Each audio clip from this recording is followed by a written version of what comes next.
ಮಹಿಳೆಯರಿಂದ ನವರಾತ್ರಿ ಉತ್ಸವ ಆಚರಣೆ. ಹೌದು, ಅಥಣಿ ಪಟ್ಟಣದಲ್ಲಿ ಕೊರಮರ ಓಣಿಯಲ್ಲಿ ನವರಾತ್ರಿ ಸಂಭ್ರಮ. ಪ್ರತಿ ವರ್ಷದಂತೆ ಈ ವರ್ಷವೂ 7 ದಿನಗಳ ಕಾಲ ದುರ್ಗಾ ಮಾತೆಯನ್ನ ಪೂಜಿಸುವುದರೊಂದಿಗೆ ಸ್ತ್ರೀಯರು, ಹಿರಿಯರು, ಮಕ್ಕಳು ಎಲ್ಲರೂ ಸೇರಿ ಶ್ರೀ ಅನಿಲ ಭಜಂತ್ರಿ ಇವರ ಮನೆಯ ಹತ್ತಿರ ಕೊರಮರ ಜನಾಂಗದ ಮಹಿಳೆಯರು ಭರ್ಜರಿಯಾಗಿ ನೃತ್ಯದೊಂದಿಗೆ ಹೆಜ್ಜೆ ಹಾಕಿ 7ನೆಯ ದಿನದ ಸಂಭ್ರಮದಲ್ಲಿ ಸಡಗರದಿಂದ ಕುಣಿದು ಕುಪ್ಪಳಿಸಿದರು. ದುರ್ಗಾದೇವಿಯ ಪೂಜೆ ಪುನಸ್ಕಾರ ವಿಜೃಂಭಣೆಯೇ ನಡೆಯಿತು. ಸಮುದಾಯದ ಎಲ್ಲ ಮಹಿಳೆಯರು, ಮಕ್ಕಳು, ಹಿರಿಯರು ಕಾರ್ಯಕ್ರಮದಲ್ಲಿ ತೊಡಗಿಸಿಕೊಂಡಿದ್ದರು.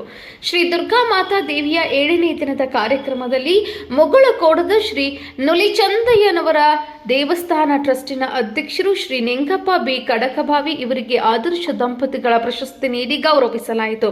ಈ ಕಾರ್ಯಕ್ರಮದಲ್ಲಿ ಮಾರುತಿ ಭಜಂತ್ರಿ, ಗೋಪಾಲ್ ಭಜಂತ್ರಿ, ರಬಕವಿ, ನಾಗರಾಜ್ ಭಜಂತ್ರಿ, ಶ್ರೀರಾಮ್ ಸೇನಾ ಜಿಲ್ಲಾಧ್ಯಕ್ಷರು, ಬಾಗಲಕೋಟ ಚಂದ್ರು ಭಜಂತ್ರಿ, ಶಿಕ್ಷಕರು, Aikali, Parashurama Hukkeri, Dattarama B Hukkeri, Manu Soutalaka, Shrimati Sudha Nagareshi, Kabbur, R B Bhajantri, ನಿವೃತ್ತಿ ಶಿಕ್ಷಕರು ಹಾಗೂ ಅಥಣಿ ಪಟ್ಟಣದ ಎಲ್ಲಾ ಪ್ರಮುಖರು, ಪತ್ರಕರ್ತರು, ಕಲಾವಿದರು, ಮಹಿಳೆಯರು ಉಪಸ್ಥಿತರಿದ್ದರು.